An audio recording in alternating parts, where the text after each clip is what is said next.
Good afternoon, Packers fans. Aaron Nagler here with your Packers Daily Chat, coming to you live on the Cheesehead TV social channels. It is Wednesday, and the Packers have tendered Zayne Anderson. I know that is the big exclusive rights free agent news you have been looking for, and here it is, people.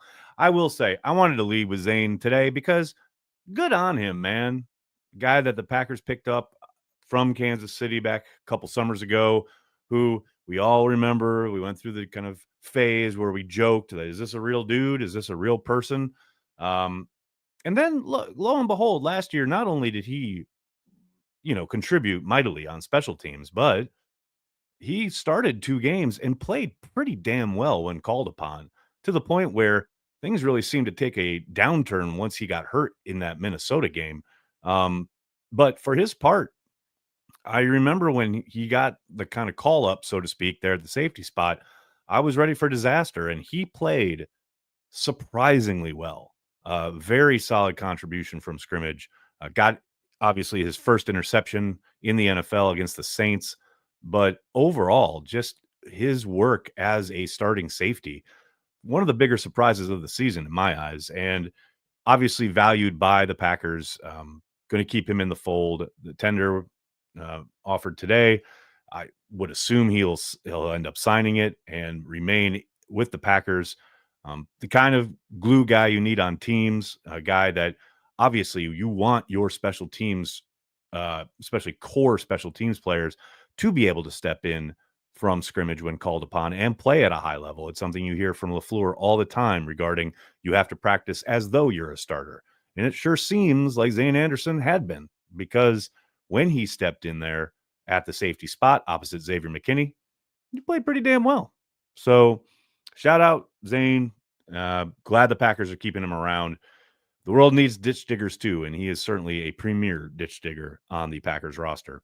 The other news today, obviously in the NFL, Seahawks receiver DK Metcalf requesting a trade. Sure feels like things are unsettled there in Seattle. The Seahawks announced the release of Tyler Lockett. Sure felt like they were trying to make it a day about Tyler Lockett. And then the DK Metcalf news broke and all hell broke loose on the internet.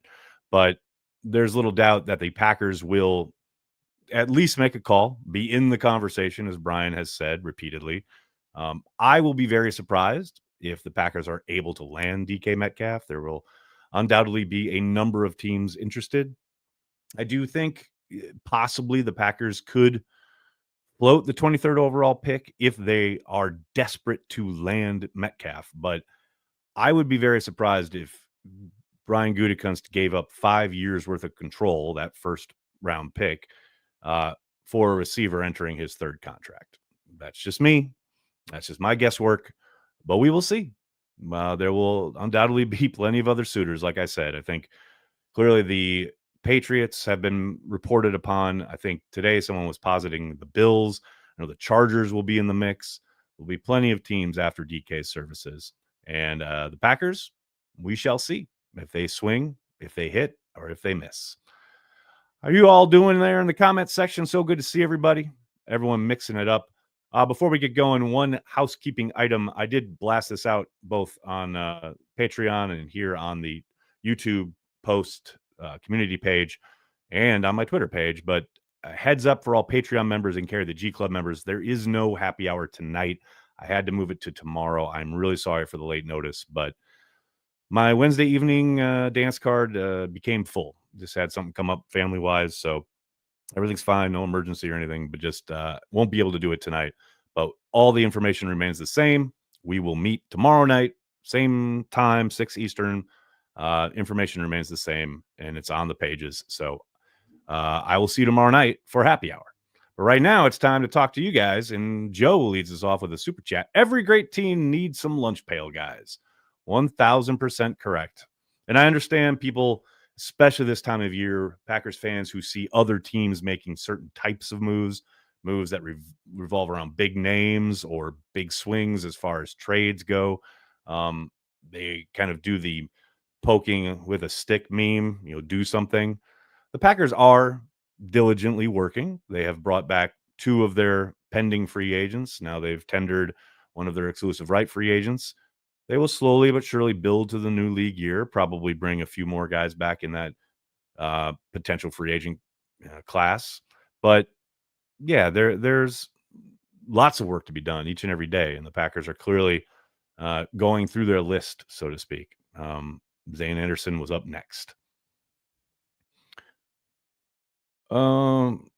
Carrie Bishop, how are you? Thanks for checking out the stream on Facebook. Nags, say how many and how crowded will Green Bay be at draft time? Is it too late to plan to come?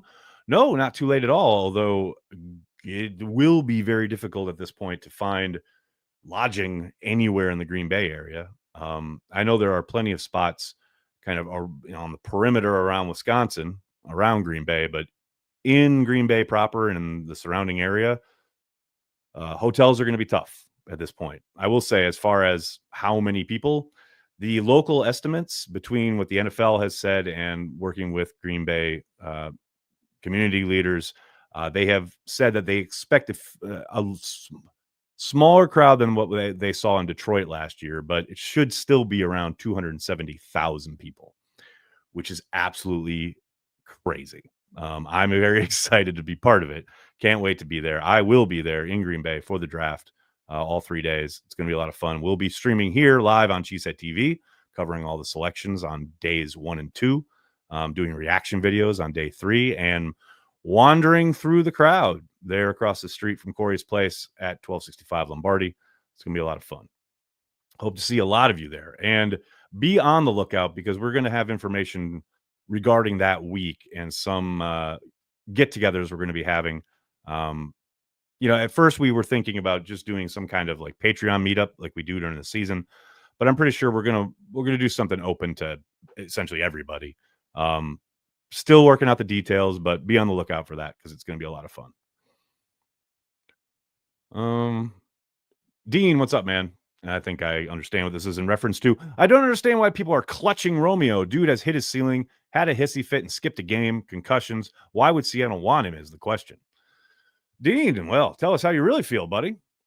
I mean, look, Romeo is a very talented young wide receiver. And you say he hit his ceiling. I'm not so sure that's entirely true. That may be your evaluation. But as far as the idea of why would Seattle want him? Because he is young and still ascending. And there's little doubt that there are plenty of those actually, who somewhat agree with you as far as you're saying people are clutching Romeo. I've seen way more people throwing Romeo in this theoretical trade than I have seen saying don't touch Romeo. So I'm not so sure you're in the majority there, but I do think that Romeo Doubs can still be a very productive wide receiver in the NFL, be that in Green Bay or elsewhere.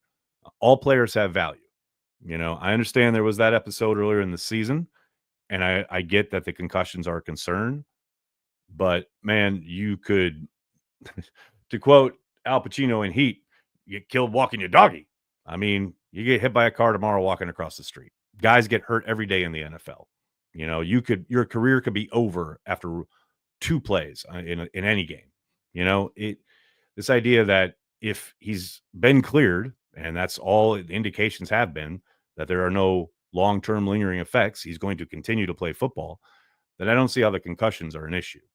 Now obviously that's something that each player a decision that player has to make on his own in concert with his, doctors, medical professionals, etc. But if he's cleared to play, he's good to go. He's going to ball out. And you don't have to look much further than the winning score in Seattle last year to see how dynamic he can be. That's an incredible play to win the football game. How soon people forget. I get he had a poor ending to the season, disappointing ending, but man, that guy can ball out, and he's got good hands. He's got good route runner. Is he, a bona fide superstar in the league? No. You can win a hell of a lot of games with Romeo Doubs. I'll tell you that. There's value there to be had. No question about it. I don't even know. Someone just asked, who's the fastest kicker in the combine? Can't say that I paid attention. but I'm sure the 40 times will be included in the Cheesehead TV draft guide, which is coming out April 2nd, people. Don't miss it. 15th year of the Cheesehead TV draft guide drops April 2nd. No pre-order necessary. Just be ready. April 2nd. The link will be there for you when you wake up. You can purchase the draft guide each and every year. Al and his team do phenomenal work. Highly recommend you check that out if you're interested in how fast kickers run or anything having to do with the draft. They got you covered. Raha, how are you, man? Random. I was telling my kids about how fun it was to watch William Henderson take a third down, dump off, hurdle guys, and pick up a third and long over and over. Dude was awesome. William Henderson was indeed awesome. Like, that is a perfect word for William Henderson. Not only because of what you're talking about there, he clearly played the fullback position at the highest level and became a really productive receiver out of the backfield as a fullback, not only leaping over dudes, but also bowling through them. But the guy was a frontline starter on a bunch of different special teams units under Holmgren's squad, and he balled out there too. William Henderson was an ultimate professional, a complete football player, and a real throwback to an era where, guys did it all, and they did it at the highest level. He is one of the probably more unheralded kind of important parts of those football teams that he was on. Just a great player. Jeezy baby, how you doing, man? What is a realistic trade package you would be happy with for DK? Can he be a true number one, you think? Now Max is gone. I need something. Yes, that was the other NFL news today. The Raiders signing Max Crosby to a extension, putting a stake through the heart of Packers fans everywhere who had hoped the Packers might be able to swing some kind of trade for the pass rusher. A realistic package. I mean, I understand the idea of, okay, the Packers probably don't want to give up a player, but I suspect they probably would. We were talking about earlier regarding Romeo. I think if the Seahawks, come calling and say, okay, we want your first, and Brian says, well, I don't really want to give up a first, and they say, okay, we'll take your second and maybe a late round pick this year or next, and we want one of your young receivers. I do think Romeo would be one of the first on offer. I think there's an outside chance they ask for Wicks. I would be very surprised if Brian gave up Wicks. But it most likely a decent chance that they would give up one of those wide receivers to get DK.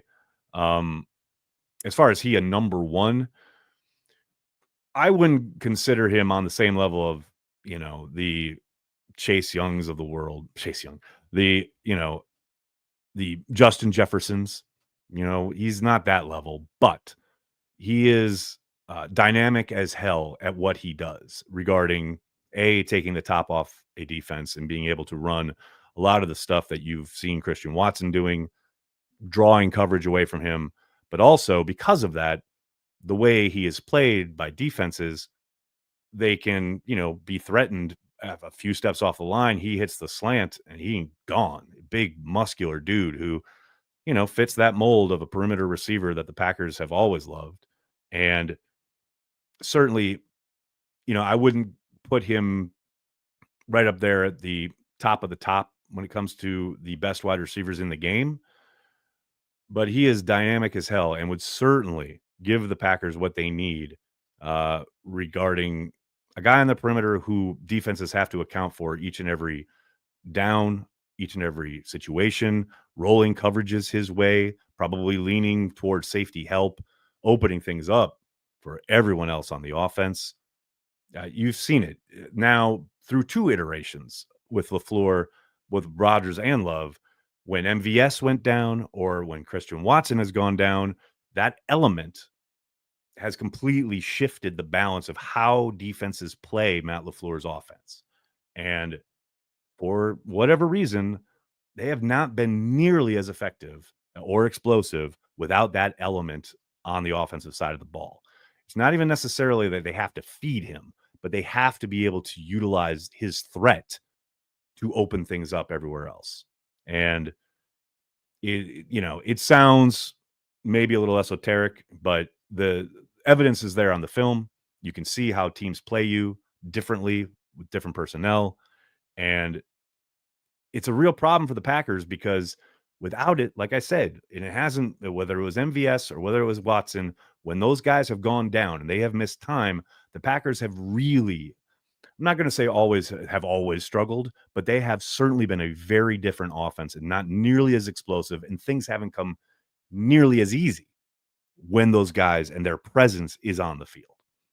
So that's why I could see Brian maybe overpaying a little bit to get DK in the door, because he would change the calculus of how defenses have to approach the Packers offense. That there's little doubt. What else we got here, folks? Ed, how are you, man? Thanks for the super chat. Who picks what scouts remain with the Packers organization? Do they change with coaching changes? Scouts, no, Ed. The scouting staff is completely under Brian Gutekunst's purview. The coaching staff is a completely separate part of how they operate. So Matt LaFleur hires his coaching staff, and all the offensive coordinator, the defensive line coach, the secondary coach, all of those, the special teams coordinator, all of that is under Matt's purview. Any scouting, any personnel person, that is all Brian. Brian and Matt operate separately in that regard. So it is, Goody who will kind of obviously give the green light, pull the trigger on, okay, we're going to hire this scout, we're going to promote this scout, what have you. Now, there are guys under Brian, such as John Eric Sullivan or Milt Hendrickson, who are also involved in procuring that talent, nurturing and developing their area scouts, etc. But that is Brian's call. That is his staff. Rob, that's an interesting question. I'll never understand why we let MVS go in the first place. Well, at the time, if you'll remember, MVS knew he could get to the market and hit a number at 10 plus kind of per year. And that was not a number he was going to get in Green Bay. I think, the Packers, I remember talking to a couple of people at the Combine the year he was set to be a free agent, and the Packers certainly wanted to keep him, but they couldn't really make 10 plus a year work at that point for MVS. And he got it on the market, and that's just a player knowing his value. I really wanted to see him come back that year, but I understand can't pay everybody, right? But I think, look, I know most fans are very sour on the idea of MVS returning, but I still think it would be a plus for the Packers. Glenn asks, do you think DK's value takes a hit since he asked for a trade now? No, it ain't show friends, it's show business, man. He wants out. He's probably heard about people being interested, and he's entering the last year of his deal. Wherever he's traded, he's probably going to get a brand new deal, a lucrative one. Man, no one's going to care once he's on the field doing what he does and changing things on your offense. And I'm not just talking about Green Bay, anywhere, like Chargers, Patriots, whoever.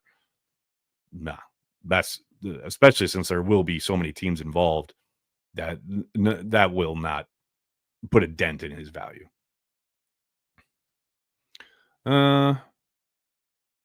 Scotty P says Brett Favre called Henderson the toughest player in the NFL. I mean, the proof is there on the field, no doubt about it. And he would take a licking each and every week and was very rarely missing time. It's no doubt that he's one of the toughest to lace him up in the green and gold. No question about it. Dean says KC overpaid. Maybe, but he helped them win a Super Bowl. He's got a ring. He's got 2 rings, if I remember right. I mean, he was never like a go-to guy, obviously. Certainly wasn't a big producer in the regular season, but MVS balled out in the playoffs for the Chiefs twice. Helped him get a ring. Can't complain. I don't know if I'd necessarily call that an overpay. DK fits our timeline. Michael, that's an interesting point, and that's where I do think there's a chance. Again, I do think some other team will probably get a little too rich for the Packers' blood, but the interest now would make sense, right? 2 years ago, I'm not so sure. But right now, given where the program is after their 2 years of bringing along their young receivers, especially with Christian Watson out of commission for a good while now, trying to capture that sense of urgency, take that next proverbial step for a team that has, made the playoffs the last 2 years, but both times as a 7th seed, trying to get back to winning divisions, contending for championships. Adding a DK Metcalf right now would make a lot of sense. No doubt about it. Joseph. See, this is my point. You also had one of the biggest drops in a big spot, referring to MVS at KC. Yes, and he also had humongous plays that helped them win football games and a title. Y'all just focus on the negative. That's all you remember. Some of you, not all of you. But yeah, yes, he had some drops. He also had some monster plays, but everyone conveniently forgets that, which I get. If it bleeds, it leads. Carolina, that's a good question. How many take the top off guys are there in the NFL? More than or less than 10? That's a really good question. I'd probably say a little more than 10, but the issue becomes what types of players are they? Like, I talked about this a little bit with Justice last week when the whole DK and Metcalf stuff started. It's great if you can fly and you can get downfield, even if you can make contested catches. But in an offense like Green Bay's, if you're a perimeter guy, you got to block. You got to be a dog in the run game, especially if you're out there 70, 80% of the time. You can't be a tell. You know, if he's out there, oh, we know he's going deep. You know, maybe this is the one time they go to him. The Packers run the ball so much. They've got to be able to contribute in that aspect of the game, which would mean traditionally, not always, but usually, you want a bigger guy there. You want a big, strong body that can get involved in the run game. So that may take some of those guys who can traditionally take the top off, may take them off the market for the Packers, so to speak.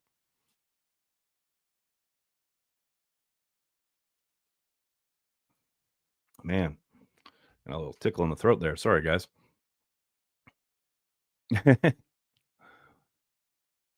Joe, that's an interesting question. During the draft, will there be a draft plants from the house? Go Pack Go. I'm sure there's going to be something cooked up in the Banky Garden, so to speak.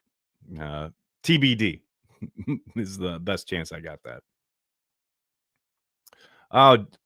that. Dave Garcia, thanks for checking out the stream. Any chance the Packers take a swing at Jack Sanborn? He was a good inside backer at Wisconsin. I did see I believe he was released by the Bears. I doubt it. I would be very surprised if they spent free agency dollars at the inside backer position. They drafted Tyron Hopper in the 3rd round last year. For what Sanborn would be asked to do in Green Bay, he played a lot of Sam, strong side backer for the Bears. That's where I'm imagining that's where they're going to want Hopper to be, in the type of stuff they're going to want him doing. So I would suspect they would go that route and maybe even draft someone day 3 before they would sign someone in free agency. I'm not saying it would never happen, but it's, probably not. Glenn. I'm anticipating the Packers trading their first on draft night and DK walks on the stage. Fireworks. I guess you can't say it's never going to happen, but that would be hilarious.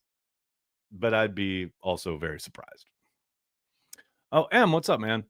What do you make of the Bears' addition to the offensive line? Yes, the big swing at a 32-year-old guard with a 4th round pick. That's a pretty rich deal there for the Bears, and they had also, this is on the heels of trading for another lineman from the Rams. They've identified where they need to get better, right? There's zero doubt that everyone knew. This isn't like rocket science. They had to get better along the offensive front for their young quarterback, and they're making moves to do so. I understand it. I get what the Bears are trying to do as far as get improved play along their offensive line immediately. They've got a really, really good football player that now can fit in either at guard, or he played tackle for the Chiefs as well. So he gives them some flexibility. Yes, he's older. Yes, he's probably on his last year or 2, but you're trying to win games right now in Chicago. And you got a young quarterback who took a bunch of sacks last year. Now, some of that was of his own doing. I don't think improving the offensive line automatically takes all of that away. I will say, though, We saw in Detroit how well Ben Johnson did at getting the football out of his quarterback's hands quickly. I mean, a lot of what the Lions did with Jared Goff was rhythm stuff, 3-step drop, barely had the ball in his hands most of the time. So I think that's going to be a recipe they use for Caleb Williams. But while they're doing that, they also want to just improve up front because they desperately needed to.